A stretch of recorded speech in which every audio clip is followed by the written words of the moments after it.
우리가 함께 통독할 하나님의 말씀은 예레미야서 18장입니다. 그래서 먼저 함께 한번 읽을까요? 시작. 오직 성경에 의해 변화받지 못한 사람은 성경을 읽지 않은 사람 뿐이다. 이렇게 말하면 아이 목사님 신앙생활하면서 성경 안 읽은 사람도 있나요? 라고 말할 수도 있는데, 그러면 성경을 읽는다고 그냥 무조건 글로 읽는다고 다 성경을 읽는 사람들이 변화되는 것은 아닙니다. 성경은 저자가 성령님 곧 하나님이시기 때문에 성경 안에서 하나님의 심정을 발견하고 읽어야 비로소 우리 삶의 변화가 찾아오는 것이지요. 오늘은 통독을 하기 전 이런 주제를 가지고 한번 좀 생각해 봤으면 해서 여러분과 좀 나누려고 합니다. 한번 빨간 글씨를 읽어볼까요? 빨간 글씨 시작. 그리스도인의 자유람. 여러분 요한복음 8장 32절 읽어봅시다. 시작. 진리를 알지니 진리가 너희를 자유케 하리라. 진리는 곧 하나님의 말씀이고 예수님이라고 우리가 생각할 수 있겠죠. 예수님과 하나님의 말씀을 우리가 믿고 그 다음에 받아들일 때 비로소 우리에게는 뭐가 주어진다고요? 자유가. 그런데 이 말씀을 너무나도 당연하게 우리가 받아들이고 알지만 그 말씀 안에 담겨진 의미가 무엇인지를 곰곰이 생각하며 살아가는 사람들은 많지 않아요. 그래서 저는 이 자유를 이렇게 한번 이야기해 보고 싶어요. 함께 한번 읽어볼까요? 시작. 세상은 내 생각과 내 마음대로 뭐든지 할 수 있는 상태를 자유라고 말합니다. 그렇죠, 그죠? 내 멋대로 하게 자유하게 둬. 세상 사람들 그렇게 말하잖아요. 우리도 그렇게 말하죠, 그죠? 우리가 생각하는 자유란 그냥 내가 생각하고 마음 먹은 대로 그냥 뭐든지 할 수 있는 걸 자유의 상태라고 말해요. 그러나 하지만 읽습니다. 시작. 하지만 진리이신 예수님은 참된 자유에 대해 말씀하시며 참된 자유란 나를 벗어나 타인을 사랑하는 상태라고 말씀하십니다. 그러니까 예수님께서 진리를 알지니 진리가 너희를 자유케 한다는 말은 죄로부터 벗어나 자유함을 갖는 자유함이지만 그 자유함의 또 다른 모습은 나에게 얽매여 살아가는 그 옛사람으로부터 벗어나는 거예요. 그러니까 먹든지 입든지 마시든지 오로지 나를 위한 삶이 사실은 예수 믿기 전에 우리의 삶이잖아요. 그러면 진리이신 예수님을 받아들이는 성도들의 삶은 어떠한가? 무엇을 먹든지 마시든지 입든지 나만을 위해 살았던, 그래서 나에게 묶여 살았던 그 상태에서 벗어나서 이제 우리를 생각하는 상태를 예수님은 진리 안에서 누리는 어떤 상태라고 말한다고요? 자유인 거예요. 근데 여러분 생각해 보세요. 교회 공동체 안에 와서 가끔 이런 분들이 있어요. 목사님, 왜 제가 저런 것까지 신경 써야 돼요? 목사님, 왜 내가 우리를 고민해야 돼요? 나도 힘든데. 아직 그분은 진리가 뭔지 모르시는 분인 거예요. 여러분, 진리를 알면 나에서 벗어나서 우리를 생각하게 되는 거죠. 그래서 예수님께서 제자들에게 세례 요한이 기도를 가르쳐 준 것처럼 우리에게도 누가복음에 보면 기도를 좀 가르쳐 주십시오 했을 때 주기도문을 가르쳐 줬고, 주기도문 세 가지잖아요. 아버지에 대한 기도가 있고 그 다음에 다 뭐예요? 우리가 우리에게 죄 지은 자를, 우리에게 일용할 양식을, 다 우리예요. 이 우리가 뭔지를 깨닫는 게 진정한 자유라는 거죠. 자유. 그러니까 여러분, 아직도 나와 내 가정 뭐 그럴 수 있어요. 왜냐하면 신앙에는 성숙의 과정이 있거든요.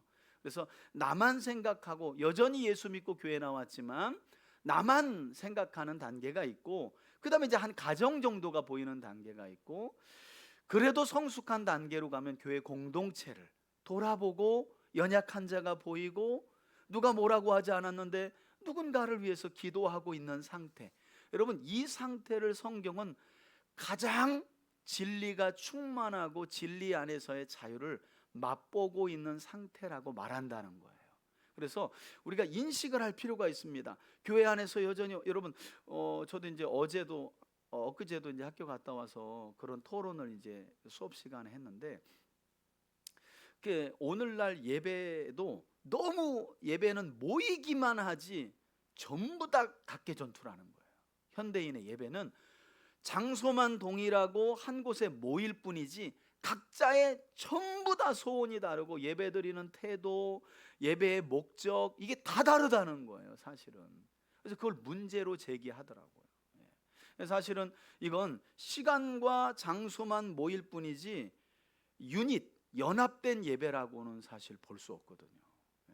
그러니까 우리의 예배가 연합된 예배가 되려면 하나님의 영광을 사모하는 게 첫 번째 목적이 돼야 돼요.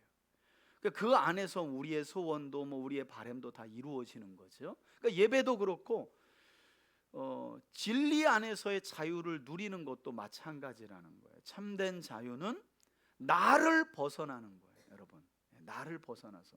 어떤 분들이 가끔 목사님 참 내 믿음 챙기기도 힘든데 목사님은 이렇게 성도들을 돌보고 어떻게 그러세요? 여러분, 그렇게 보면 참 목회가 피곤하지만 피곤함만 가지고는 목회 못합니다. 자유함이 있는 거예요. 하나님이 내 문제, 내 가정의 문제를 어느 정도 이렇게 이끌어 주시지 않으면 제가 여러분 맨날 우리 애들이 사고 치고 학교 보려고 하고 경찰서 보려고 하면 목회 못합니다. 하나님이 책임져 주시고 보호해 주시는 은혜 안에서 제가 우리를 생각하고 돌볼 수 있는 거죠. 이게 자유라는 거예요. 그러니까 아직도 왜 내가 이런 것까지 신경 써야 돼? 왜 내가 교회 공동체 안에서 저런 것까지 돌보고 저런 걸 위해서 기도해야 되고 마음 써야 돼라는 건 아직 내가 진리를 깊이 맛보지 못한 거예요. 진짜 진리를 맛보면 나를 벗어나, 나에게 묶여있던 옛사람에게서 벗어나서 우리가 비로소 보이기 시작하는 거예요. 할렐루야. 이 말씀 듣는 시간이 사실 말씀 듣는 시간도 우리가 각 개인이 앉아있지만 사실 하나님이 이 말씀은 각 개인 이전에 공동체에게 주시는 거거든요. 공동체 안에 우리 각 개인이 있는 거예요. 그래서 그런 생각을 가지시면 훨씬 더 진리 안에서 자유를 풍성하게 경험하는 신앙생활을 할 수가 있다. 아멘이십니까? 아멘. 자, 우리 예레미야서 오늘 18장을 함께 살펴볼 텐데요. 예레미야 전체는 앞에 나와 있는 것처럼 언약을 깨트린 유다의 멸망과 포로되는 것이 하나님의 뜻이다. 그래서 늘 말씀드리지만 바벨론의 멸망을 당하는 중에 부름받은 예레미야는 눈물을 흘리면서 하나님의 뜻을 받아들이지 못하고 거짓 선지자들의 예언에 따라서 바벨론이 유다를 공격하지만 하나님이 막아주실 거다. 이건 거짓말이거든요. 하나님은 바벨론 군대는 하나님이 언약을 떠난 내 백성 유다를 징계하기 위해 보낸 하나님의 징계의 도구라는 거예요. 그러니 항복하면 살 수는 있어. 근데 대적하면, 여러분 그 부모가 매를 작심하고 안 되겠다, 너 매 좀 맞아야 되겠다 하고 매를 드는데 그 막 손 잡고 막 씨름하고 그러면 그때는 부모는 눈이 돌아갑니다. 그때 눈이 돌아가는 거예요. 그러니까 그런 상황인 거예요. 지금 예레미야서의 상황이. 하나님이 바벨론이라는 몽둥이를 들어서 매질을 하려고 하는데 계속 이걸 잡고 이렇게 있는 거죠. 심지어는 거짓 선지자들이 하나님이 그럴 리가 없다, 바벨론 군대가 와도 유다를 지켜주실 거다 하고 그런 거짓말을 하질 않나. 동일한 시대에 바벨론의 포로로 끌려가서 부름받은 에스겔은 어떤 환상을 보냐면 그 예루살렘 성전에서 하나님이 나오세요. 성전문을 떠나서 성전 맞은편 동쪽 산에서 성전을 향해 나 바벨론으로 간다 하고 있는데 성전 안의 광경을 보여주는데 거기서 찬양 집회하고 있는 거예요. 하나님이 우리와 함께 계신다. 이게 얼마나 역설적이냐 말이에요. 심각한 거죠, 심각한 거. 그런 상황을 여러분들이 좀 기억해 두면서 예레미야서를 계속 보시면 훨씬 더 이해하기가 쉽다. 우리는 지금 이제 오늘 18장 여기 보면 이제 6번째죠. 토기장이 집에서의 메시지. 아직은 기회가 있다라고 하는 메시지를 하나님께서 들려주시는 내용부터 우리 함께 살펴보도록 하겠습니다. 예레미야 18장부터 함께 통독하겠습니다. 18장. 여호와께로부터 예레미야에게 임한 말씀에 이르시되 너는 일어나 토기장이의 집으로 내려가라. 내가 거기에서 내 말을 내게 들려주리라 하시기로 내가 토기장이의 집으로 내려가서 본즉 그가 농로로 일을 하는데 진흙으로 만든 그릇이 토기장이의 손에서 터지매 그가 그것으로 자기 의견에 좋은 대로 다른 그릇을 만들더라. 그때 여호와의 말씀이 내게 임하니라. 이르시되 여호와의 말씀이니라. 이스라엘 족속아, 이 토기장이가 한 것 같이 내가 능히 너희에게 행하지 못하겠느냐? 이스라엘 족속아, 진흙이 토기장이의 손에 있음같이 너희가 내 손에 있느니라. 내가 어느 민족이나 국가를 뽑거나 부수거나 멸하려 할 때에 여러분 여기 잠깐만요. 하나님께서 이렇게 이제 하나님 자신을 토기장이로 비유하시잖아요. 그죠? 독이 만드는. 근데 이제 그때 뭐냐면 내가 어느 민족이나 국가를 뽑거나 부수거나 멸하라 할 때에, 그러니까 어디서 많이 본 것 같지 않아요? 여러분 한번 성경을 찾아봅시다. 예레미야서 1장으로 한번 가보세요. 1장. 예레미야서 1장으로 가보면 하나님께서 눈물의 선지자 예레미야에게 소명을 주실 때 사실 이 말씀을 하셨어요. 1장 10절 한번 읽겠습니다. 시작. 보라, 내가 오늘 너를, 여기에서 내가는 하나님, 너를은 예레미야입니다. 너를 여러 나라와 여러 왕국 위에 세워 내가 그것들을 어떻게 해요? 뽑고 파괴하며 파멸하고 넘어뜨리며 또 반대로 어떻게 해요? 건설하고 심게 하였느니라 하시니라. 그러니까 하나님은 예레미야를 통해서 어떤 메시지를 이스라엘과 열방에 전하기를 원하셨냐면, 여호와는 절대 주권을 가지셨기 때문에 나라를 세울 수도 있고 나라를 뽑아낼 수도 있는 하나님이심을 예언하도록 하기 위하여 먼저는 유다의, 이스라엘의, 그 다음에 주변 국가인 열방에 그걸 전하려고 하나님이 예레미야를 세우신 거예요. 그 이야기를 토기장의 비유를 하시면서 또 한 번 하시는 거죠. 그 또 한 번 할 때는 중요하다는 거예요. 여러분 신앙이 어려울 수 있지만 단순한 거예요. 하나님은 보세요, 한 나라도 뽑아낼 수 있고 다시 심을 수 있는 분이에요. 그런 하나님의 능력이 여러분 한 개인을 뽑아내고 심는 거 일도 아닌 거죠. 그러니까 누구 때문에 혹시 지금 아주 괴로운 시간을 보내시는 분들 조금만 기다려 봐요. 하나님이 어떻게 뽑아내실지 몰라. 그러니까 여러분이 뽑으려고 그러면 사고가 발생해. 나도 뽑히는 수가 있어. 그냥 둬요. 하나님이 적당한 때에 뽑아내실 때가 있어요. 또 필요하시면 어떤 사람을 심으실 때가 있단 말이에요. 아니 나라도 뽑고 심는 하나님이 한 개인을 그렇게 못하느냐는 거예요. 그렇죠? 이걸 좀 확장해서 보면 우리 삶의 주권, 어떤 어려운 문제들, 해결할 수 없는 것들, 여러분 하나님이 어떤 분인데 여러분 낙심하지 마시기 바랍니다. 하나님이 한 나라의 왕도 뽑기도 하고 새롭게 세우기도 하시는 분인데 우리 개인의 인생 하나 책임져 주지 못하실까? 여러분 염려하지 마시라는 거예요. 자, 또 봅시다. 8절. 만일 내가 말한 그 민족이 그의 악에서 돌이키면 내가 그에게 내리기로 생각하였던 재앙에 대하여 뜻을 돌이키겠고, 예, 이제 본질적인 얘기가 나오죠. 회개하면 재앙을 돌이킨다. 내가 어느 민족이나 국가를 건설하거나 심으려 할 때에 예, 여기 이제 아까 뽑거나 부수려 하거나 멸할 때, 이번에는 건설하거나 심으려 할 때에 만일 그들이 나 보기에 악한 것을 행하여 내 목소리를 청종하지 아니하면 내가 그에게 유익하게 하리라고 한 복에 대하여 뜻을 돌이키리라. 예, 그러니까 하나님은 회개하는 자들을 절대 거절하지 않아요. 여러분 근래에 제가 어떤 걸 좀 노력하냐면 이게 깨달은 거예요. 운전을 하는 중에 그러니까 신앙생활을 하다 보면 여러분 회개가 너무 많이 듣는 단어인데 회개를 안 해요. 여러분 어떠세요? 한 주 보내면서 말씀과 신앙 안에서 내 삶을 돌아보면 내가 잘못 말한 거 하나라도 생각을 잘못한 거 회개하나요? 안 해요. 여러분 그게 신앙의 아이러니예요. 이상하게 신앙의 초짜 때는 듣는 말씀 그게 죄였네. 아이고 하나님 잘못했어. 이러는데요. 신앙의 연륜이 가잖아요. 그러면 그냥 담담해져요. 그래서 심지어는 그거 죄입니다라고 말해도 그게 죄였구나. 그냥 지나가는 거예요. 여러분 그렇지 않나요?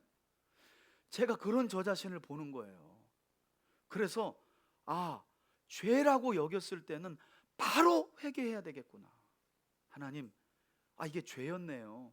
제가 가졌던 그 생각들, 제가 조금 전에 가졌던 그 마음, 제가 했던 행동이 죄였습니다. 하나님 그 죄를 용서해 주세요. 여러분 그렇게 용서하면 하나님이 내리시기로 한 재앙을 돌이키시는 하나님이라잖아요. 그죠? 결국에 그래서 혹자들이 어떤 이야기를 하느냐? 그러니까 지옥 가는 사람들이 왜 지옥 간다는 거예요? 죄를 많이 지어서 가는 게 아니라 회개하지 않기 때문에 가는 곳이 지옥이래잖아요. 그럼 반대로 천국은요, 의롭고 선한 일을 많이 해서 가는 거예요? 회개해서 가는 거예요. 그렇잖아요, 그죠?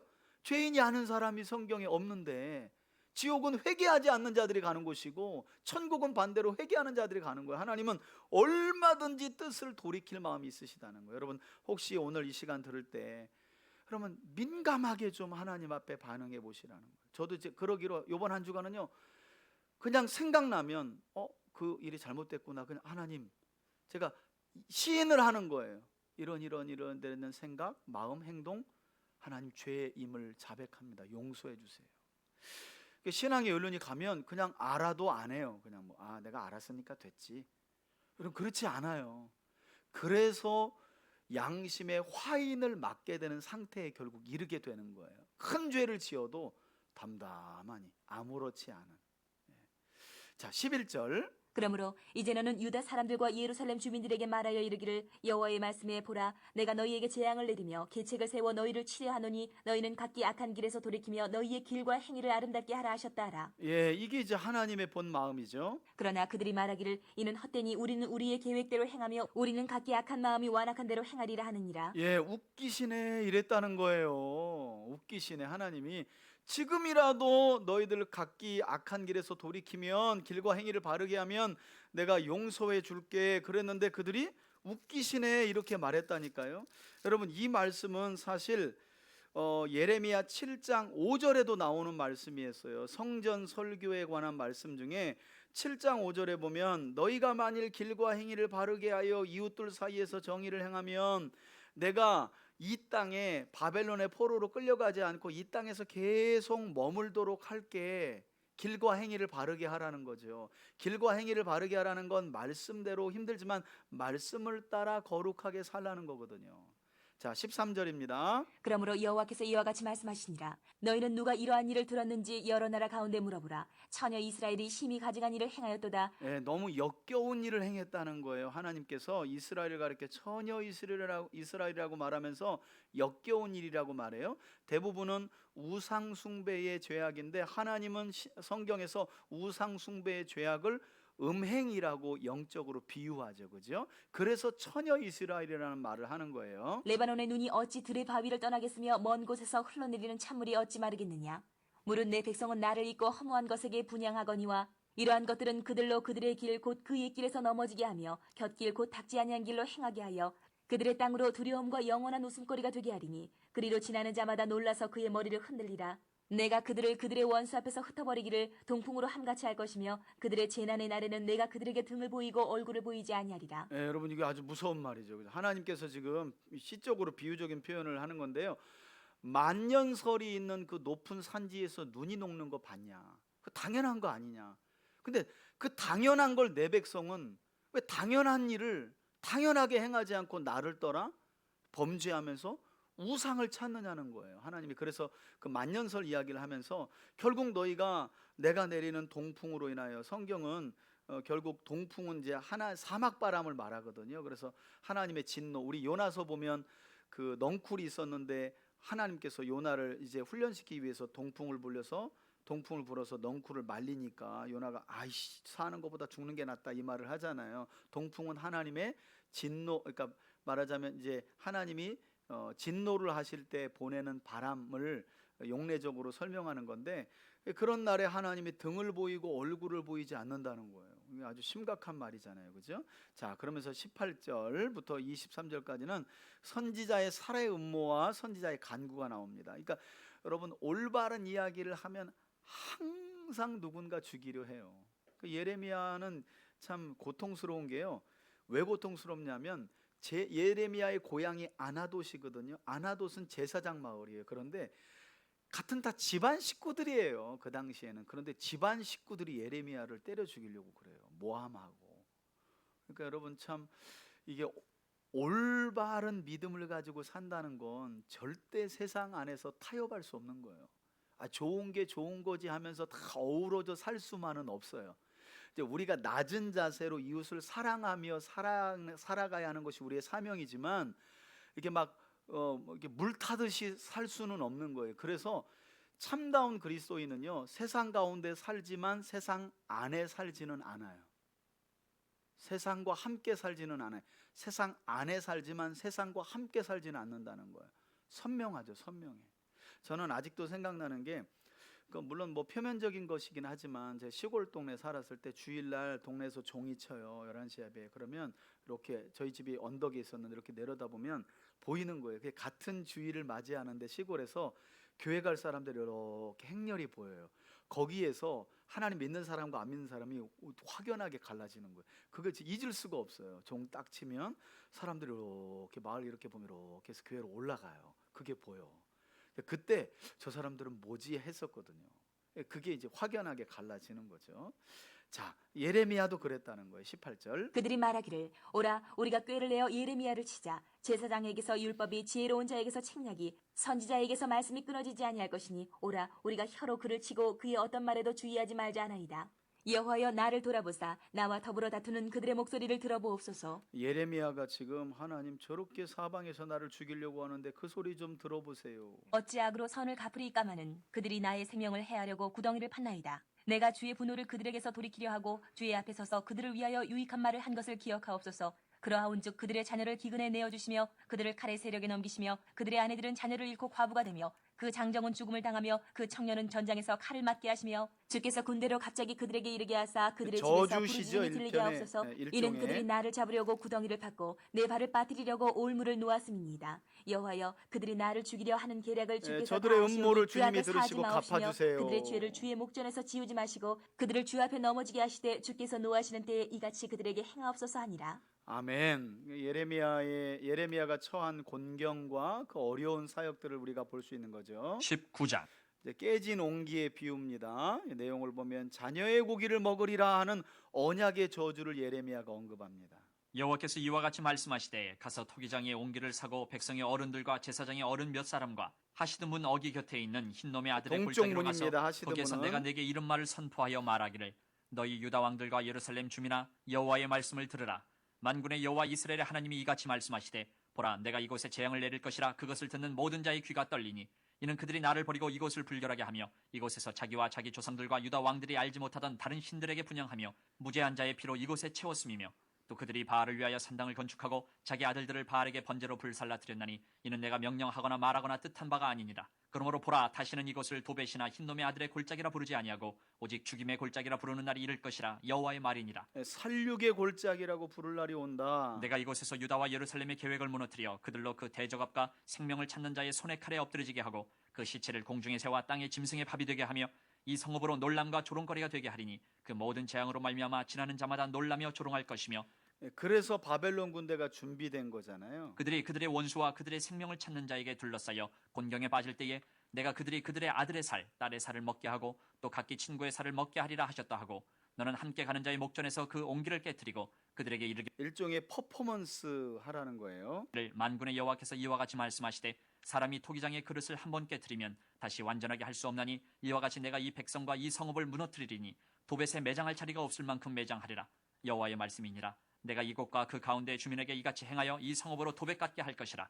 예루살렘 집들과 유다 왕들의 집들이 그 집 위에서 하늘의 만상에 분향하고 다른 신들에게 전제를 부음으로 더러워졌은즉 해달별 다 섬겼다는 거예요. 하늘의 만상에 분향하고 다른 신들에게 전제를 부어. 전제는 이제 과일을 이렇게 짜가지고 액체, 포도주나 과일 주거든요. 과일 그걸 전제잖아요.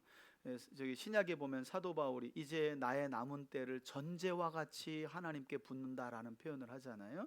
그걸 다른 신에게 부었다는 거예요. 도벳 땅처럼 드리라 하셨다 하라 하시니 예레미야가 여호와께서 자기를 보내사 예언하게 하신 도벳에서 돌아와 여호와의 집들에 서서 모든 백성에게 말하되 만군의 여호와 이스라엘의 하나님께서 이와 같이 말씀하시되 보라 내가 이 성읍에 대하여 선언한 모든 재앙을 이 성읍과 그 모든 촌락에 내리리니 이는 그들의 목을 곧게 하여 내 말을 듣지 아니함이라 하시니라. 아멘. 그러니까 결국 유다에 대한 심판을 퍼포먼스로 보이는 거거든요. 옹기를 사다가 확 깨트려 버리라는 거예요. 왜? 하나님이 지금 유다를 옹기로 비유하면서 깨트릴 거라는 거죠. 왜? 그들이 우상 숭배를 하고 하나님의 언약을 떠났기 때문에 하나님이 옹기와 같은 이스라엘을 깨트릴 건데 바벨론을 통해서 그걸 퍼포먼스로 보여주라는 거예요. 여러분, 이제 저도 공부를 하면서 이제 이런 게 재밌는 건데 사실은 우리 구약 성경 안에 일부 언어 유희가 표현되어 있지만 지금은 이제 뭐 책들이 많이 나와서 그런데 한글 번역을 하다 보니까 이게 전부 다 언어 유희인데 언어 유희의 맛이 사라졌어요. 여러분, 옹기는 바쿠부쿠예요. 히브리어로 바쿠부쿠. 깨트린다는 건 박하예요. 이게 언어 유희입니다. 예레미야야, 바쿠부쿠를 사와서 박하해 버려라 이 말이거든요. 예, 너 배를 먹어. 그러면 유다가 배가 아플 거야. 이런 표현이거든요. 하나님의 진노를 상징하는. 그래서 히브리어를 보면 바쿠부쿠를 사와가지고 박하해 버려라. 이거 언어 유희예요. 언어 유희. 하나님이 워드 플레이를 가지고, 말장난을 가지고 지금 메시지를 주고 있는 건데, 우리는 뭐 옹기를 사다가 깨뜨려라 그러니까 일종의 퍼포먼스구나 라는 정도만 이해가 되는 거죠. 사실은 워드 플레이를 하고 계시는 거예요. 바쿠부쿠를 사와라, 그리고 그걸 박하해 버려라. 그래서 내 백성이 우상을 섬기며 내 말씀을 떠난 삶이 곧 깨어질 것에 대해서 네가 경각심을 줘라, 이런 거죠. 그죠? 그러니까 여러분, 사실 우리 기독교인들의 삶은요, 어쩌면 세상 사람들에게 옹기의 역할을 하는 거예요. 옹기의 역할을 한 면은 이렇게 살면 하나님의 심판이 있겠구나라는, 우리 삶이 그래야 된다는 거예요. 성결하게 살고 구별되게 살고 말씀을 따라 거룩하게 사는 우리의 삶이 메시지가 되는 거죠. 저렇게 살아야 되는데, 저렇게 살지 않으면 박하될 텐데. 이게 사실 기독교인의 사명이거든요. 자, 20장으로 넘어갈게요. 이제 생일을 저주하는 예레미야가 생일을, 여러분 욥기 보면 욥도 친구들의 막 정죄와 그 다음에 비판을 막 견디다 못해 결국 이제 30장 후반인가요? 자기 생일을 저주하는 내용이 나오거든요. 고통 중에. 예레미야도 비슷해요. 20장. 임멜의 아들 제사장 바스올은 여호와의 성전의 총감독이라. 그가 예레미야의 이 일 예언함을 들은지라. 이에 바스올이 선지자 여러분 이거 보세요. 우리 지금 역대기서의 제사장 배웠잖아요. 다윗이 성전 준비한 후에 레위인을 24 반차로 세우고, 그 다음에 레위인 중에 제사장들을 24 반열로 섬겼는데, 제사장의 직무는 섬기는 직무라고 말했잖아요. 그죠? 하나님의 성전에서 제사 드리는 업무로 섬기고 율법을 백성들에게 가르치는 게 제사장의 임무인데, 여기 보면 참 선지자였던 예레미야를 누가 때려요? 제사장 바스울이 따귀를 갈기는 거예요. 재수 없는 말 한다고. 그러니까 여러분, 이제 주님 앞에 가서 가장 큰 상급 중에 하나가 뭐냐? 복음을 전하다가 뺨 맞은 일이 있냐? 이걸 이제 주님이 물어볼 수도 있어요. 뺨은커녕 뭐 전도지 주는데 뭐야 하고 버리면 막 속상해가, 나 이제 전도 안 나간다고 막 우리 이러잖아요. 여호와 증인이나 하나님의 교회 사람들은 시간의 11조를 구원론하고 엮어가지고 전도 안 나가면 구원 못 받는다, 이렇게 아주 요 악한 것들이 그렇게 엮어가지고 그 주구나 사나 비가 오나 서 있는 거거든요. 출장소 앞에. 요즘에 또 저쪽으로 어디 버스관 옆으로 옮긴 것 같아. 우리가 갔더니 밀렸나, 아무튼 그쪽 옆으로 갔더라고요. 그러니까 여러분, 진짜 우리가 복음을 가진 사람들로서 진짜 필요해요, 여러분. 그러니까 싸우라는 건 아니에요. 그러나 참된 복음의 말씀을 전하는 일에는 환대만 있지 않다. 그렇죠? 예레미야의 뺨을 제사장이 후려 갈긴 거예요. 참. 때리고. 예레미야를 때리고 여호와의 성전에 있는 베냐민 문 위층에 목에 씌우는 나무 고랑으로 채워두었더니, 그러니까 목수갑을 채웠어요. 목수갑을. 다음 날 바스올이 예레미야를 목에 씌우는 나무 고랑에서 풀어주매 예레미야가 그에게 이르되, 여호와께서 내 이름을 바스올이라 아니하시고 마골 미사비비라 하시느니라. 바스울이라는 이름인데 이제 마골 미사비비라고 부를 거다. 이 말은 네가 곧 사방으로 두려워하는 자가 될 것이다, 이런 뜻이거든요. 여호와께서 이어가지 말씀하시되, 보라, 내가 너로 너와 내 모든 친구에게 두려움이 되게 하리니 그들이 그들의 원수들의 칼에 엎드러질 것이요 내 눈은 그것을 볼 것이며 내가 온 유다를 바벨론 왕의 손에 넘기리니 그가 그들을 사로잡아 바벨론으로 옮겨 칼로 죽이리라. 내가 또 이 성읍의 모든 부와 그 모든 소득과 그 모든 귀중품과 유다 왕들의 모든 보물을 그 원수의 손에 넘기리니 그들이 그것을 탈취하여 바벨론으로 가져가리라. 바스오라, 너와 내 집에 사는 모든 사람이 포로되어 옮겨지리니 내가 바벨론에 이르러 거기서 죽어 거기 묻힐 것이라. 너와 너의 거짓 예언을 들은 내 모든 친구도 그와 같으리라 하셨느니라.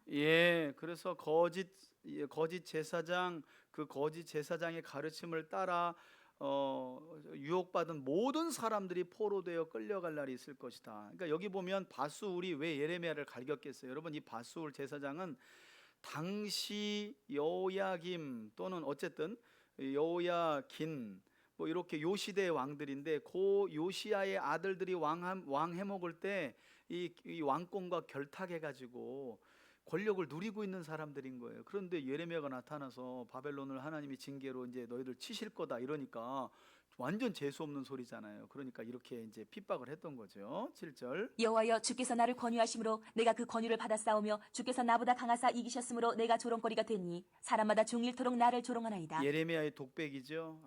말씀을 전해도 여러분 예레미야가 대략 한 40년 동안 전하거든요. 듣고 깨닫는 사람이 없어요.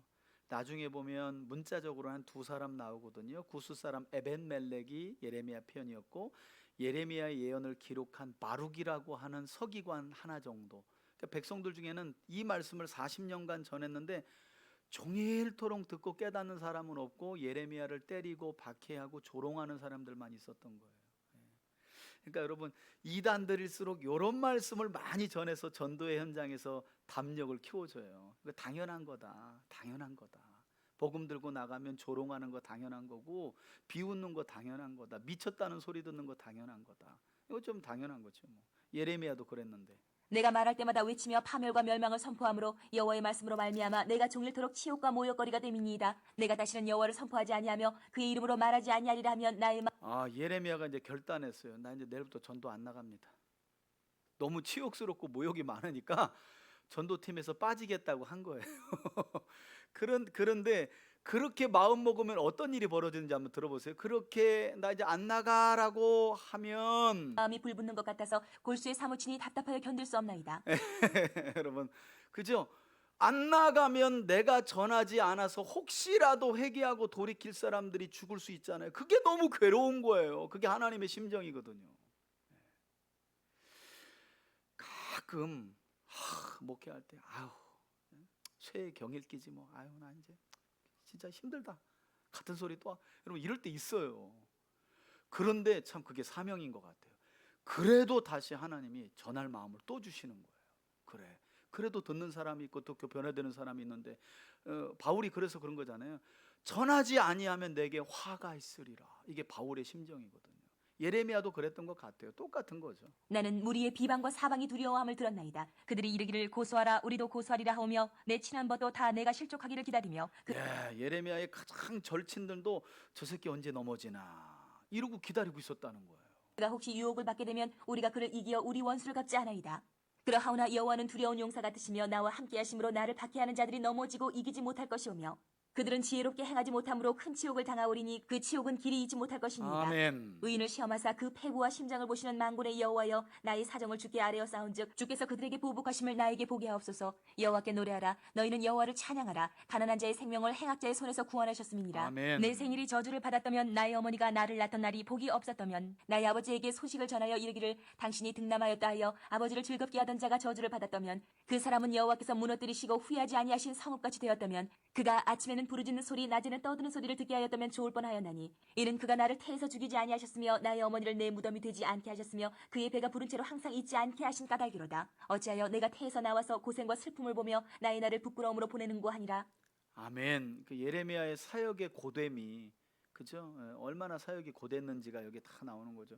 차라리 엄마 뱃속에서 차라리 유산되었더라면 내가 이런 치욕과 모욕은 안 당하는데.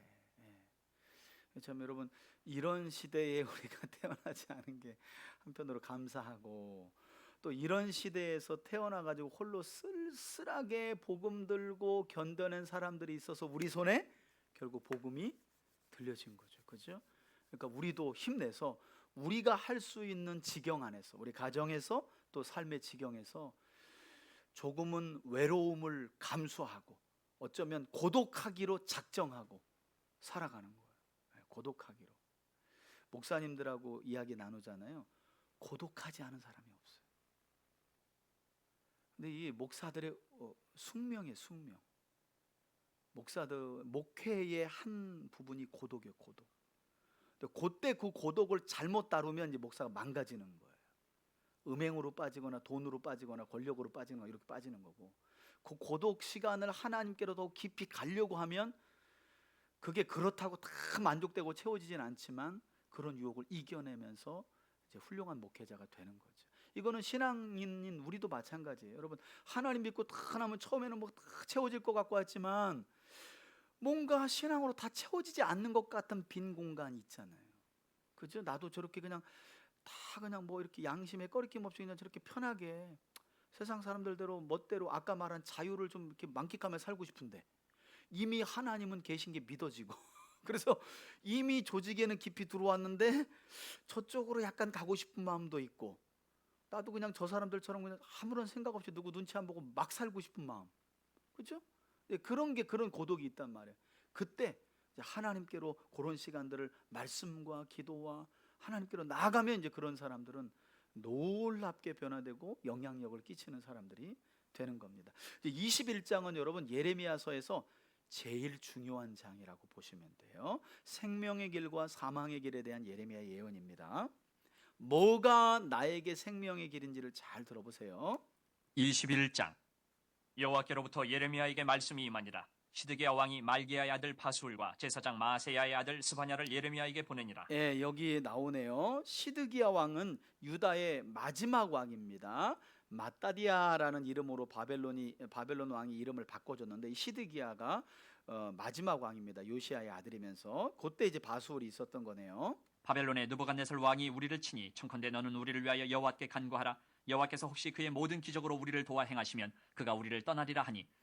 그러니까 이 시드기야가 이제 흔들리는 거예요. 바벨론 군대가 온다는 소리도 이미 들었거든요. 그러니까 예레미야를 시켜가지고 그동안 예레미야의 말을 안 들어 먹었어요. 근데 이제 바벨론 군대가 한 번 쳤고 지금 두 번 쳤고 세 번째 칠 상황이거든요. 시드기야는 세 번째니까 바벨론의 3차 침공 때 왕이 시드기야였으니까 이제 어쩔 수 없으니까 예레미야를 불러가지고 야, 너 기도 좀 해라.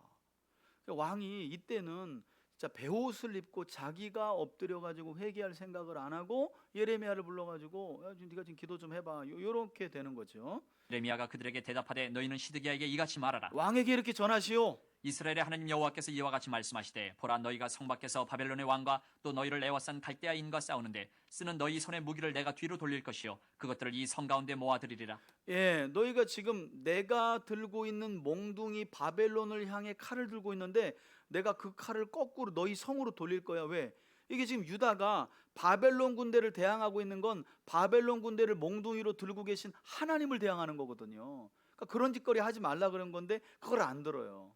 내가 든 손과 강한 팔 곧 진노와 분노와 대노로 친히 너희를 칠 것이며 내가 또 사람이나 짐승이나 이 성에 있는 것을 다 치리니 그들이 큰 전염병에 죽으리라 하셨다 하라. 여호와의 말씀이니라. 그 후에 내가 유다의 왕 시드기야와 그의 신하들과 백성과 및 이 성읍에서 전염병과 칼과 기근에서 남은 자를 바벨론의 느부갓네살 왕의 손과 그들의 원수의 손과 그들의 생명을 찾는 자들의 손에 넘기리니 그가 칼날로 그들을 치되 측은히 여기지 아니하며 긍휼히 여기지 아니하며 불쌍히 여기지 아니하리라 하셨느니라. 여러분 이게 얼마나 역설적이에요. 우리 열왕기하 17장 이후로 가보면 또 이사야서에도 나와 있지만 당시가 유다 왕 히스기야 때거든요. 18만 5천의 아수르 군대가 유다의 거의 대부분의 성읍을 다 점령하고 예루살렘 하나를 딱 동그라니 넘겨놔요. 그리고 랍사게라는 군대 장관을 이 아수르 왕 사네립이 보내서 마지막 최후 통첩을 합니다. 성 안에 있는 히스기야에게 이렇게 말해줘. 지금이라도 성문 열면 너희들이 수치와 모욕은 안 당하는데 끝까지 버틴다면 우리가 그 성문을 허무는 날 히스기야 너와 너 백성들에게 똥하고 오줌을 먹이겠다 이렇게 협박을 해요.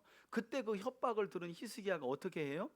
협박문과 그 소리를 가지고 고스란히 성전으로 가서 협박문을 펴놓고 여호와 하나님 상천하지의 하나님 우리를 도우시고 구원하셔서 여호와가 유일하신 하나님이심을 하나님 이때 보여주옵소서 하고 새벽기도 딱 마치고 나와 보니까 성 밖을 보니까 어떤 일이 벌어져요? 18만 5천의 대군이 성경은 이렇게 말해요. 여호와의 천사가 쳐서 18만 5천이 송장이 되어 있는 거예요.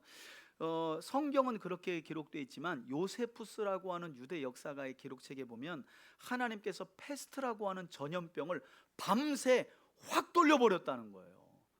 그 쥐를 통해 가지고 쥐가 군인들이 들고 있는 무기를 갉아먹은 거예요. 전염병을 다 옮겨가지고 그래가지고 밤새 사람들이 그냥 급사해버린 거예요.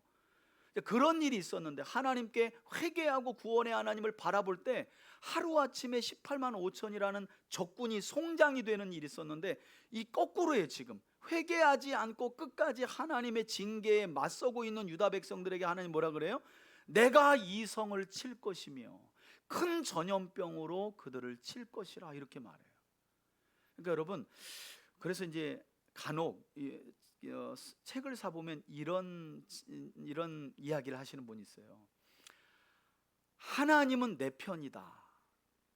이걸 무조건적으로 받아들이면 위험하다는 거예요. 네, 그죠? 여러분, 하나님은 내 편이십니다는 엄청난 책임과 의무가 수반돼요. 거룩하신 하나님이 내 편이 되려면요, 우리 편에서 거룩하신 하나님을 모시는, 순종하는 삶이 필요한 거예요. 내가 내 멋대로 막 살면서 거룩하신 하나님 나와 함께하여 주옵소서 하면 그분이 나와 함께 하시면서 뭘 내리시겠어요? 재앙을 내리실 수밖에 없는 거예요. 왜? 나를 뜯어 고쳐야 되니까. 그러니까 여러분, 하나님 오늘도 나와 함께 하사 그 기도를 하시기 전에 내 마음의 상태와 생각과 지금 내 삶이 그분을 함께 하실 만한, 함께 하시도록 모실 만한 상황인가, 죄는 없는가 우리가 돌아볼 필요가 있다는 거예요. 그냥 무작정 눈 뜨고 주님 오늘 나와 함께 하사, 이건 너무 생각 없는 기도일 수 있다는 거예요.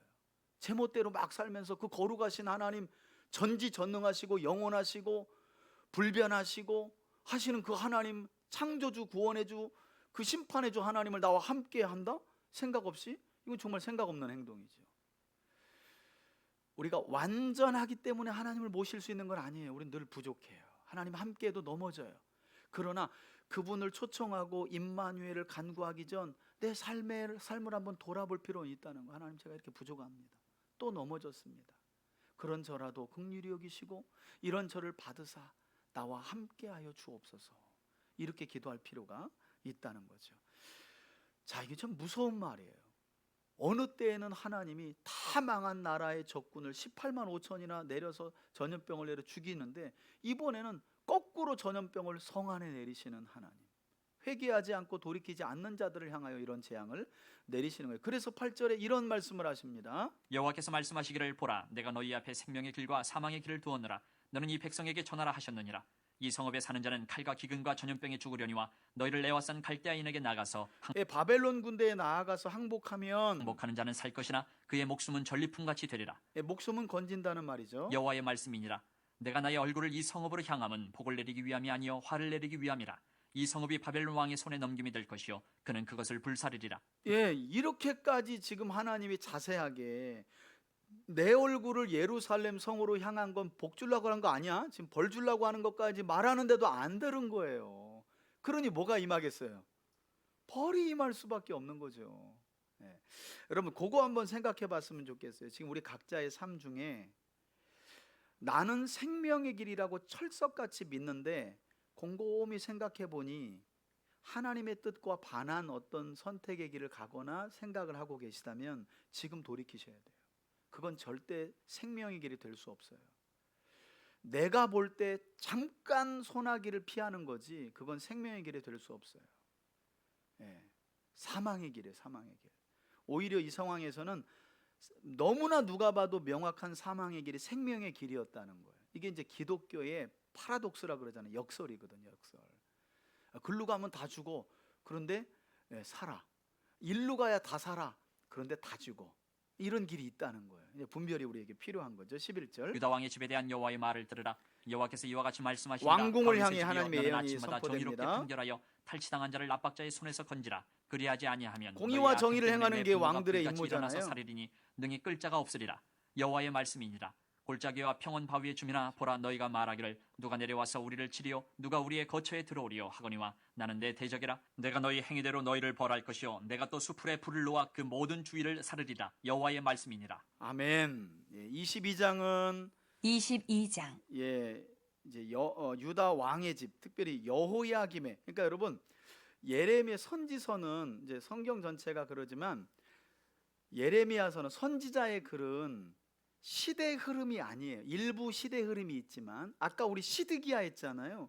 지금 다시 후반부 그 다음 장인 다다음 장인데 여호야김이에요. 여호야김은 시드기야보다 앞에 유다 왕을 했던 사람이거든요. 그러니까 선지서를 읽을 때 그냥 시간 순위겠거니 읽으시면 안 돼요. 절대 시간 순위 아닙니다.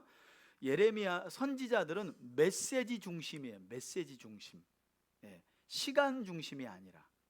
여호와께서 이와 같이 말씀하시되 너는 유다 왕의 집에 내려가서 거기에서 이 말을 선언하여 이르기를 다윗의 왕이 앉은 유다 여호야김. 왕이여 너와 네 신하와 이 문들로 들어오는 내 백성아 들어라. 여호와의 말씀을 들을지니라. 여호와께서 이와 같이 말씀하시되 너희가 정의와 공의를 행하여 탈취당한 그게 자를 압박하는 자의 손에서 권력자들의 건지고 본분이잖아요. 이방인과 고아와 과부를 압제하거나 학대하지 말며 이곳에서 무지한 피를 흘리지 말라. 너희가 참으로 이 말을 준행하면 다윗의 왕위에 앉은 왕들과 신하들과 백성이 병거와 말을 타고 이 집 문으로 들어오게 되리라. 이게 신명기 17장에 기록된 왕의 규례와도 비슷한 거죠. 그러나 너희가 이 말을 듣지 아니하면 내가 나를 두고 맹세하노니 이 집이 황폐하리라. 여호와의 말씀이니라. 여러분 이게 지금 언약적 상과 벌을 이야기하는 거예요.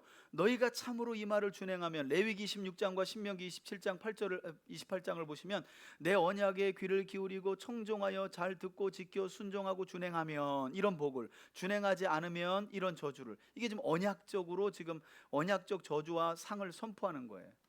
여호와께서 유다 왕의 집에 대하여 이와 같이 말씀하시니라. 내가 내게 길르앗 같고 레바논의 머리이나 내가 반드시 너로 광야와 주민이 없는 성읍을 만들 것이라. 내가 너를 파멸할 자를 준비하리니 그들이 각기 이게 손에 바벨론 가지고 내 군대죠. 아름다운 백향목을 찍어 불에 던지리라. 여러 민족들이 이 성읍으로 지나가며 서로 말하기를 여호와가 이 큰 성읍에 이같이 행함은 어찌 됨이인고 하겠고 그들이 대답하기는 이는 그들이 자기 하나님 여호와의 언약을 버리고 다른 신들에게 절하고 그를 섬긴 까닭이라 하셨다 할지니라. 예, 명확하죠. 여호와의 언약 말씀을 버리고 살아가는 삶. 그래서 결국 하나님이 아닌 다른 것에 마음을 빼앗긴 삶 자체가 우상 숭배인 거예요. 오늘날 여러분 오늘날 우리 기독교인들이 불신자도 그래요. 뭘 만들어 놓고 숭배하는 사람들은 많지 않죠. 신자나 불신자나 다 그 마음에 있는 무언가를 우상처럼 만들어서 끼어안고 살아가는 거죠. 그게 돈일 수도 있고 자식일 수도 있고 세상의 권력일 수도 있고 쾌락일 수도 있고 이게 다 우상이라는 거예요. 그걸 하나님이 벌하신다는 말씀입니다. 너희는 죽은 자를 위하여 울지 말며 그를 위하여 애통하지 말고 잡혀간 자를 위하여 슬피 울라. 그는 다시 돌아와 그 고국을 보지 못할 것임이라. 여호와께서 유다 왕 요시아의 아들 곧 그의 아버지 요시아를 이어 왕이 되었다가 이곳에서 나간 살룸에 대하여 이와 같이 말씀하시니라. 그가 이곳으로 다시 돌아오지 못하고 잡혀간 곳에서 그가 거기서 죽으리니 이 땅을 다시 보지 못하리라.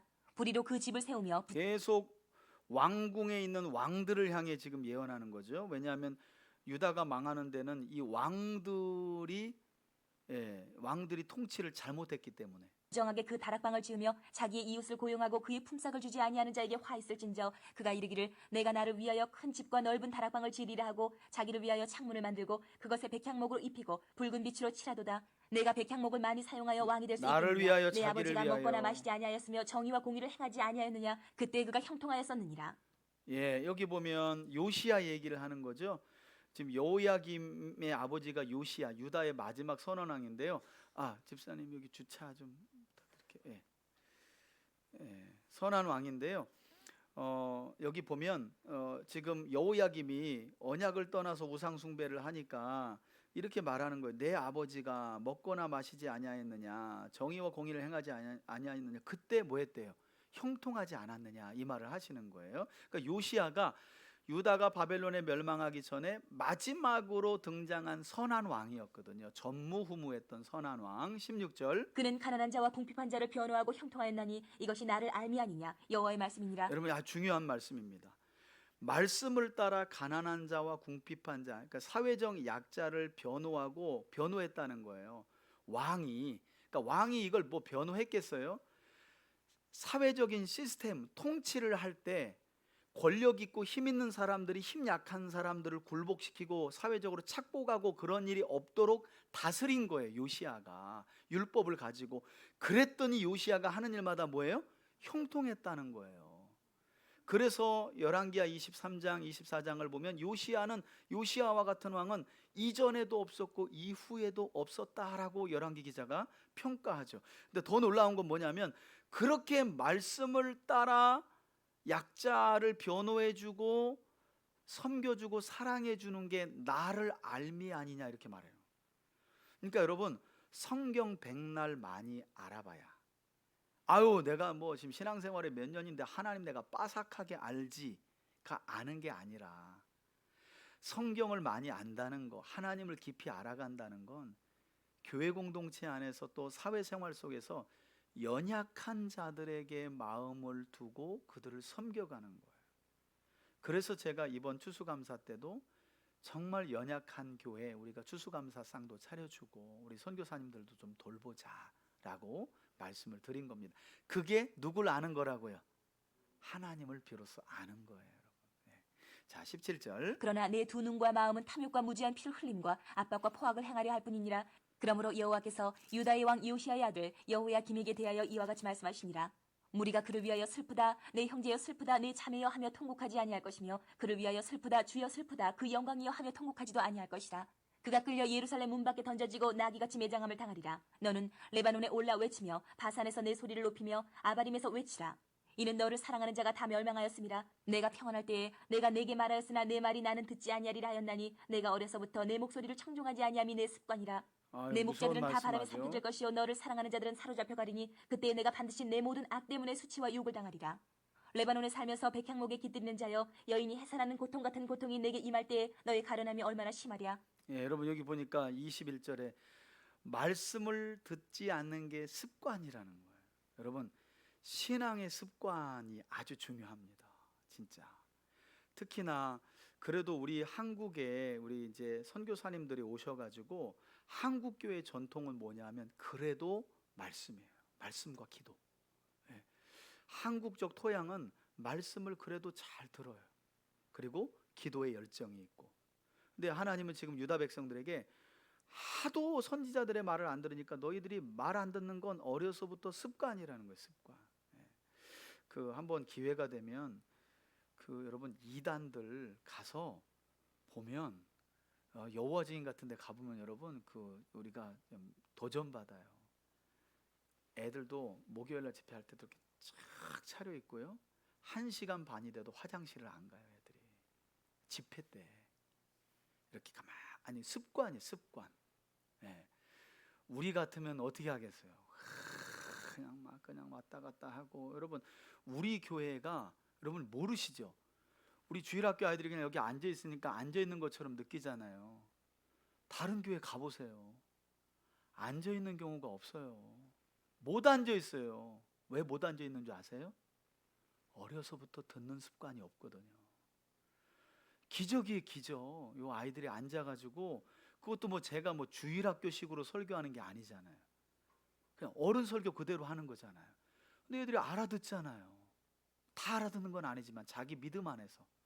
중요한 건 그 자리를 앉아서 말씀 듣는 걸 보낸다는 거예요. 이런 게 소망이 있는 거죠. 이런 아이들에게 하나님 기대가 있는 거예요.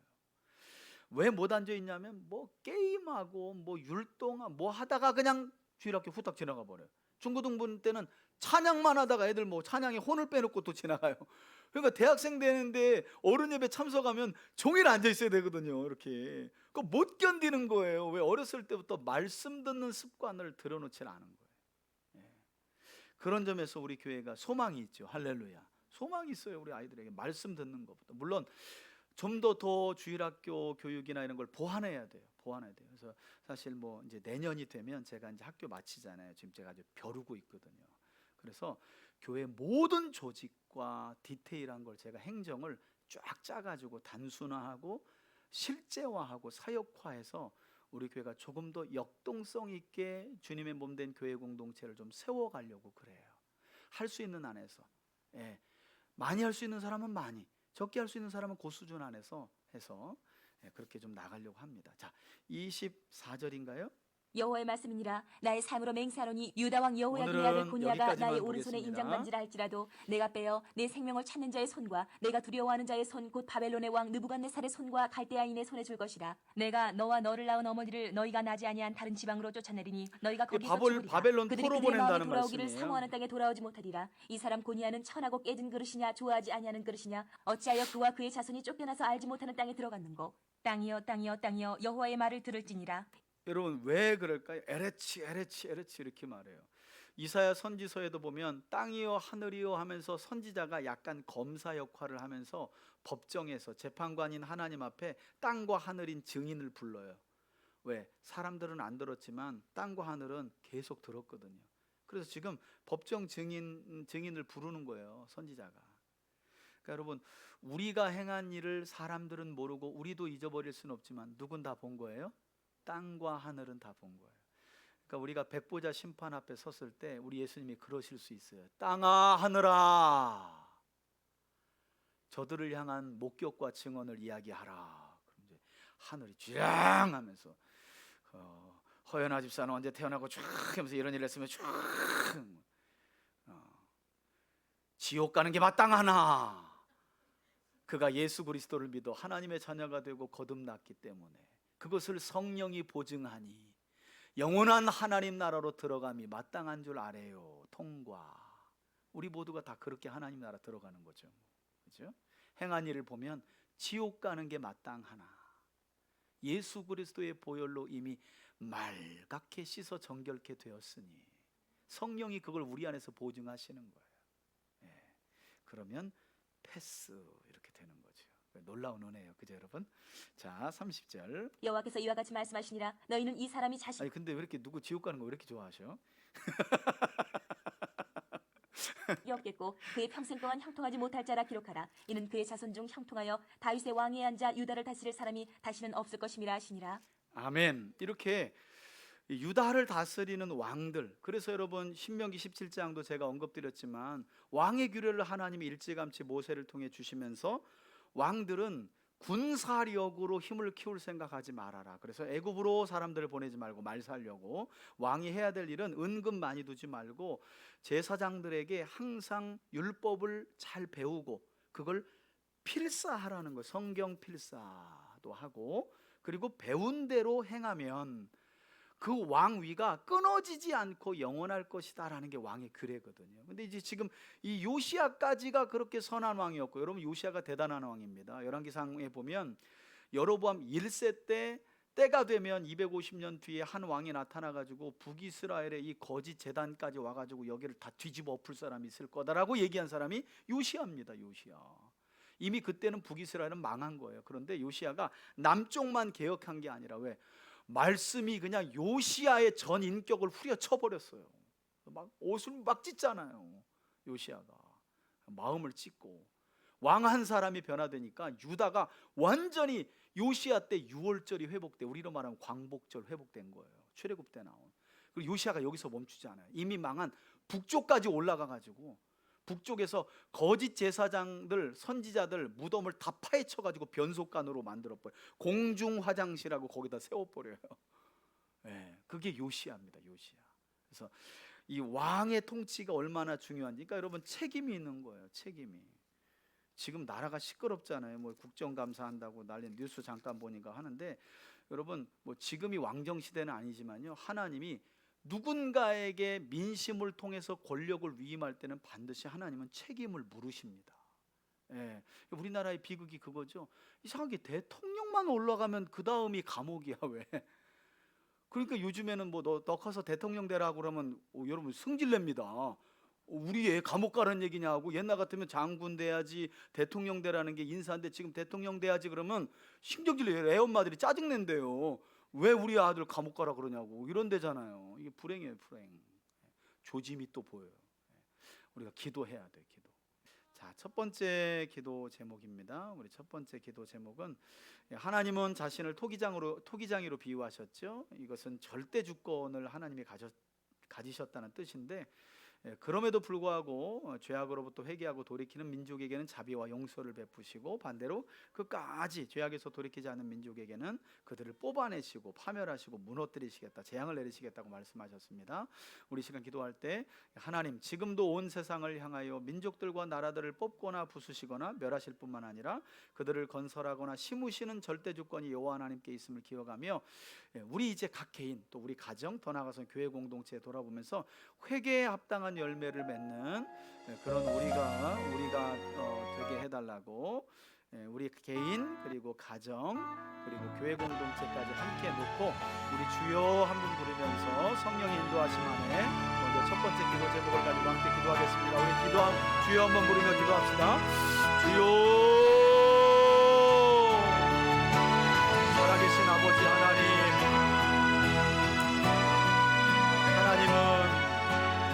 한 나라를 세우기도 하시고 건설하기도 하시고 또 반대로 나라와 왕들을 파멸하게도 하시고 무너뜨리게도 하시고 뽑기도 하시는 절대 주권을 가지신 분이신 줄 믿습니다. 아버지 하나님, 뜻을 돌이켜 회개하는 자들에게 하나님은 그 악행으로 인한 진노를 돌이키시겠다고 약속하셨고, 선하고 의로운 삶을 살아가는 자라도 하나님의 말씀을 듣지 아니하면 하나님께서 뜻을 돌이켜 재앙을 내리실 것이라고 말씀하여 주셨습니다. 주님, 우리와 우리 가정을 돌아보고 우리 교회 공동체를 생각해 봅니다.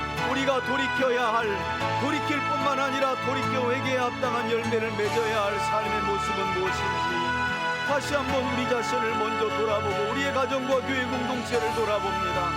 교만했던 우리의 마음, 주의 말씀 앞에 온전히 반응하지 못했던 단단한 우리의 마음들, 주여 녹여주시고 부서뜨려 주시고 부드럽게 하여 주시옵소서. 하나님의 말씀을 들을 때에도 회개하며 돌이킬 생각보다는 누구나 다 그렇게 살지 하며 타협했던 우리의 교만한 마음들, 적당하게 살아가려고 하는 마음들 이 시간 용서하여 주시고, 우리의 입술로 범죄한 것들, 생각으로 주님의 뜻을 벗어난 것들, 마음으로 주의 말씀에 온전히 순응하지 못했던 것들, 주여 다시 한번 용서하여 주시고 회개에 합당한 열매를 맺게 하여 주옵소서. 거짓된 하나님, 우리의 삶으로부터 돌이켜 온전하고 거룩한 믿음의 삶을 살아가기를 원합니다. 하나님, 나에게 묶여 살았던, 나밖에 모르며 나만을 위하여 여전히 살아가고 있는 이기적인 삶도 이 시간 회개하오니 용서하여 주시고, 하나님 진리 안에서의 참된 자유를 누려 내가 아닌 교회 공동체와 가정과 우리를 생각할 줄 아는 참된 믿음 안의 진리 안에서의 자유를 누리는 우리들이 되게 하여 주시옵소서. 사랑하는 성도들, 이 시간 기도할 때 절대 주권의 하나님을 온전히 믿게 하여 주시고, 한 나라와 왕들뿐만 아니라 우리의 개인 인생도 뽑으실 수 있고 파멸하실 수 있고 무너뜨리시는 분이 하나님이시며, 반대로 주의 뜻을, 주의 말씀을 듣고 돌이켜 회개하며 그 길을 걸어가는 자들에게 하나님은 그 삶을 건설하시고, 하나님은 그 삶을 심으실 뿐만 아니라 심은 것에서 풍성한 열매를 맺게 하시는 하나님이신 줄 믿사오니, 우리 사랑하는 성도들이 이 풍성한 삶을 살게 하여 주옵소서. 결실 있는 삶을 살게 하여 주옵소서. 하나님께 뽑히는 삶이 아니라, 하나님께서 무너뜨리시는 삶이 아니라, 여호와의 말씀을 듣고 회개하고 돌이켜 회개에 합당한 열매를 맺을 때에 우리 삶에 더욱 풍성한 은혜와 복을 심으시고 그것을 세우시며 건설하시며 그것으로 하여금 풍성한 열매를 맺게 하시는 하나님을 풍성하게 경험할 수 있도록 인도하여 주시옵소서. 사랑하는 성도들의 가정도 하나님 나라가 심지 깊게 심겨지길 원합니다. 그리고 풍성하고 아름다운 열매로 가득 차길 원합니다. 갈라디아서 5장에 기록된 성령의 열매가 심겨진 우리 성도들의 하나님 나라 속에서 풍성하고 아름답고 다양하게 맺혀질 수 있도록 인도하여 주옵소서.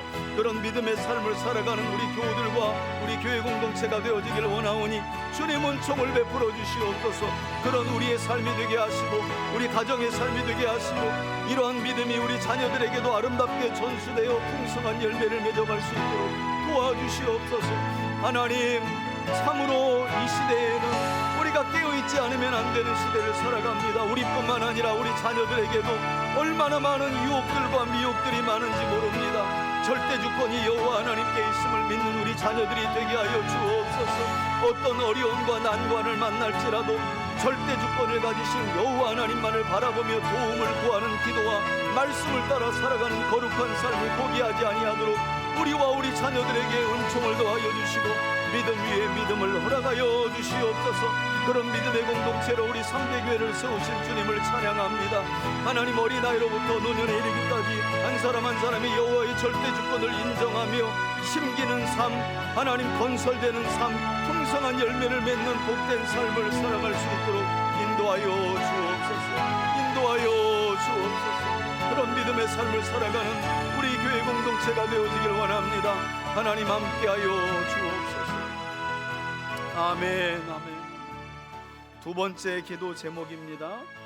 예레미야 선지자는 하나님의 말씀을 전해야 하는 사명과 그 고난으로 인해서 결국 자기 생일까지 저주하는 극심한 내적 갈등과 고통을 받았다고 말씀합니다. 이 시간 기도할 때 하나님, 우리도 복음을 전해야 하는 사명과 소명 의식을 갖게 하시고 예레미야처럼 하나님께서 주신 사명과 소명을 두고 영적으로 끊임없이 씨름하는 삶을 살아가는 우리가 되게 해달라고, 소명과 사명을 잃었다면 다시 회복시켜 주시고, 전도의 현장에 우리가 나가진 못하더라도 하나님 삶 속에서, 가정 안에서 나와 관계된 사람들에게 복음을 전해야 하는 책임을 다시 한번 깨닫고 그 일을 잘 수행하는 우리가 되게 해달라고, 그런 우리 가정과 교회 공동체가 되게 해달라고 우리 주여 한번 부르며 기도합니다. 주여,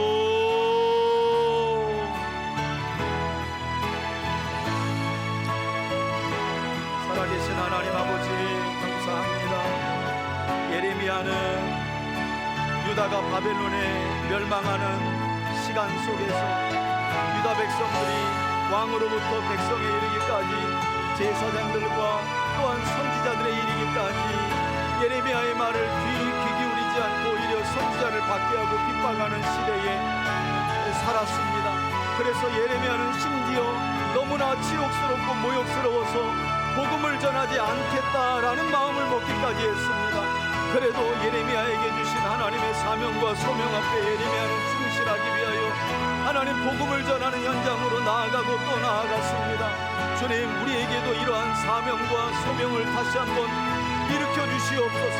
하나님, 이미 불이 꺼졌다면 다시 한번 불을 붙여주시고, 희미하게나마 불이 남아있다면 불을 붙여주셔서 우리의 가정과 우리 삶의 현장에서 나와 관계된 모든 사람들에게 복음을 담대히 전할 수 있도록 도와주시옵소서. 복음을 전하는 데 있어서 뒤로 물러가지 않게 하여 주시길 원합니다. 하나님, 예수 그리스도의 십자가의 은혜와 부활의 소망, 이 복음을 하나님 나와 우리 가정과 이웃들에게 힘써 전하는 우리가 될 수 있도록 인도하여 주옵소서. 우리 3대 교회가 이러한 사명을 능히 감당할 수 있도록 복음의 열정을 가진 일꾼들을 불러 모아주시고, 우리 3대 교우들 모두가 복음의 열정을 가지고 맡겨진 사명과 소명에 충실하여 복음 전하는 사명을 잘 감당할 수 있도록 인도하여 주옵소서. 복음의 현장에서 당하는 때로는 모욕과 치욕도 담대함으로 복음의 능력을 확신하며 이겨낼 수 있기를 원합니다. 주여, 우리에게 복음의 능력의 은혜를 더하여 주시옵소서. 복음을 확신하게 하여 주시고 복음의 능력으로 무장하는 우리 교회 공동체가 되어주길 원합니다. 복음을 통해 나타나는 구원의 역사를 소망하며 복음을 담대히 증거할 수 있도록 우리와 우리 가정과 교회 공동체를 사용하여 주시옵소서. 뒤로 물러가지 않게 하여 주시옵소서. 닫혀진 입을 열게 하여 주시옵소서. 하나님, 누군가를 만나면 교회를 다녀보라고 하는 말이라도 할 수 있는 저희들 되어줄 수 있도록 도와주시고, 내가 믿는 하나님을 하나님 즐겁게 기쁘게 담대히 증언할 수 있도록 인도하여 주옵소서. 주여, 우리 교회 공동체에도 전도의 열정과 불이 붙기를 원합니다. 하나님, 우리 3대 교회를 사용하여 주시옵소서. 하나님, 소명과 사명을 다시 한번 불을 끄 일어나게 하여 주셔서 우리 전 교인들이 하나님 복음을 전하는 데 있어서 뒤로 물러가지 아니하도록 인도하여 주시옵소서. 가정마다 복음으로 하나 되게 하시고 복음의 능력이 역사하여 하나님 구원받아야 할 영혼들이 하나님 앞으로 나와 구원받을 수 있도록 인도하여 주옵소서. 복음을 전하는 귀한 일꾼들에게도 은혜 더하여 주시길 원합니다. 주여, 함께하여 주옵소서. 주여, 그들에게 능력을 더하여 주시옵소서. 복음의 현장에서 나타나는 놀라운 하나님의 구원의 능력을 경험하게 하여 주시옵소서. 경험하게 하여 주옵소서. 아멘, 아멘, 아멘, 아멘. 세 번째 기도 제목입니다. 하나님은 주의 말씀에 대해 귀 기울이지 않고 듣지 않는 완악한 유다 백성들을 향해 이것을 그들의 잘못된 습관이라고 말씀하였습니다. 이 시간 기도할 때 하나님, 예수 그리스도를 구주로 믿는 성도인 우리의 눈과 귀와 마음에 다시 한번 우리 안에 내주하고 계신 성령님 할례해 주셔서 보는 눈과 듣는 귀, 깨닫는 마음을 배나 더하게 하여 달라고, 그런 우리 가정과 우리 교회 공동체 되게 해달라고 마지막으로 기도하시고, 우리 중보기도 제목들, 또 질병으로 또 삶의 어려운 문제들로 인해 고통 중에 있는 분들 위해서도 함께 기도합니다. 그리고 10월 27일 날 우리 광화문에서 우리 한국교회들 굵직한 교단들이 모여가지고 우리 집회 예배로 바뀌었더라고요. 동성애와 차별법 반대를 위해서 이제 기도하는데 하나님께서 정말 세상 사람들에게 그것이 하나의 큰 집단적인 모임의 힘과 권력으로 보여지는 것이 아니라 선함으로 비춰질 수 있도록, 우리 기독교인들의 선함으로 비춰질 수 있도록 하나님께서 은혜 달라고 함께 더불어서 우리 기도하겠습니다. 우리 마지막으로 주여 한번 부르며 기도합니다. 주여, 살아계신 아버지 하나님, 우리의 신앙을 다시 한번 점검합니다. 우리의 가정의 신앙을 점검하고 우리 교회 공동체의 신앙을 점검합니다. 선지자들은 끊임없이 이스라엘 가운데 등장하여 여호와의 말씀을 들으라 쉐마하고 외쳤습니다. 쉐마의 말씀은 듣고 순종하라는 하나님의 외침인 줄 믿습니다. 주님, 말씀을 듣는 귀와 말씀을 보는 눈과 말씀을 깨닫는 마음을 삼위일체 하나님께서, 특별히 진리의 영이신 성령께서 우리 가운데 부어주시길 원합니다. 사랑하는 성도들의 가정 가운데 부어주시길 원하고 우리 3대 교회 공동체 안에 부어주시길 원합니다. 주여 긍휼을 베풀어 주시옵소서. 주여 긍휼을 베풀어 주시옵소서. 보는 눈과 듣는 귀와 깨닫는 마음으로 보장하는 우리와 우리 가정과 교회 공동체가 되어지게 하여 주셔서 하나님의 뜻을 온전히 이루어가는, 우리 특별히 우리 하브루타 주일학교 자녀들이 진리의 말씀을 경청하는 거룩한 습관, 경건의 모양이 아니라 경건의 능력을 구비하는 아이들로 자라게 하여 주시길 원합니다. 그러한 믿음이 부모님들에게서 자녀들에게로 아름답게 전수될 수 있도록 역사하여 주시옵소서. 역사하여 주시옵소서. 이 시간 삶의 어려움으로 인해 고난 중에 있는 성도들을 붙잡아 주시고 하나님 믿음 위에 믿음을 더하여 주셔서 구원하시는 하나님, 도우시는 하나님, 어려움 중에 건지시는 하나님을 나타내 보여주시옵소서. 질병의 고통 중에 있는 환우들에게도 치료의 은혜를 더하여 주시고 회복의 은혜를 더하여 주시고 고쳐주시는 하나님의 능력으로 함께하여 주시길 간절히 소원합니다. 하나님, 영혼의 잘됨이 육신의 잘됨이 되게 하여 주옵소서. 이제 10월 27일 날 돌아오는 주일날 광화문에서 한국교회들이 모여 하나님 성차별법 반대와 동성애, 하나님 이제 반대를 위하여 저희들 함께 모여 하나님 예배합니다. 하나님, 세상 사람들에게 하나의 힘으로 비춰지는 것이 아니라 하나님 귀한 집회와 예배 가운데 선하신 하나님의 은혜가 드러나게 하옵소서. 드러나게 하여 주옵소서. 회개의 역사가 일어나게 하시고 하나님 선한 삶으로 거룩한 모양으로 드러날 수 있도록 부디 은총을 베풀어 주옵소서. 하나님 도와주시길 원합니다.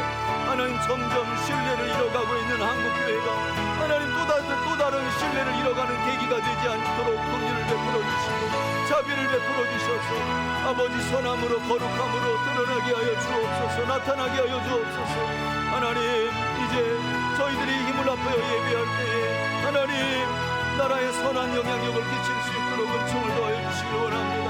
이 일을 위하여 기도하는 저희들 되기를 원합니다. 주여 함께하여 주옵소서. 그리고 하나님 사랑하는 성도들의 가정에도 은혜와 복으로 함께하여 주시옵소서. 주여, 하나님 종에게도 성령의 충만함을 더하여 주옵소서. 진리의 말씀으로 새롭게 하시고 힘과 소망을 주옵소서. 하나님, 영육의 강건함을 더하여 주옵소서. 머리끝부터 발끝까지 성령으로 충만케 하여 주시고 진리의 말씀을 먹고 마실 때마다 힘을 얻게 하여 주옵소서. 사랑하는 우리 재직들과 권속들에게도 은혜와 복으로 함께하여 주시옵소서. 하나님, 돌아오는 주일 추수감사절 성례주일 성만찬의 시간에도 하나님 풍성한 은혜를 내리워 주시옵소서. 나눠주신 은혜, 우리에게 베풀어 주신 은혜로 섬기며 베풀고 나눌 수 있도록 인도하여 주옵소서. 인도하여 주옵소서. 아멘. 제가 기도하겠습니다.